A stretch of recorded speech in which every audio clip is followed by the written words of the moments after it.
عليكم ورحمة الله وبركاته. الحمد لله رب العالمين، والصلاة والسلام على رسوله الأمين وعلى آله وصحبه أجمعين، وبعد. أعوذ بالله من الشيطان الرجيم، بسم الله الرحمن الرحيم.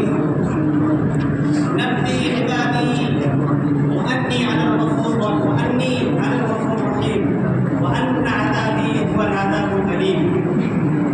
صدر محترم، اراکین انجمن اور سامعین حضرات، آج کی اس ہفتہ واری انجمن میں میرا موضوع خطابت ہے گناہوں کی حقیقت اور نتائج۔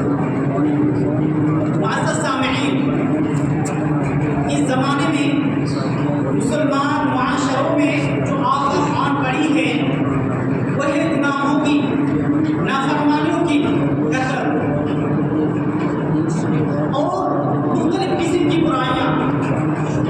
امام ابن القیم رحمہ اللہ نے فرمایا کہ جس طرح مختلف قسموں کے جسموں پر بیماریاں، ذہنوں کے اثرات ہوتے ہیں، اسی طرح دلوں میں گناہوں کے نقصانات ہوتے ہیں۔ معزز سامعین، دنیا و آخرت میں جتنی بھی تکالیف و مسائل ہیں وہ صرف اور صرف گناہوں کی وجہ سے، نافرمانیوں کی وجہ سے، مختلف قسم کی برائیوں کی وجہ سے ہیں۔ سامعین حضرات، کس نے ہمارے والدین کو جنت جو کہ لذتوں، نعمتوں اور خوشی و سرور کا گھر ہے،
کیونکہ ساری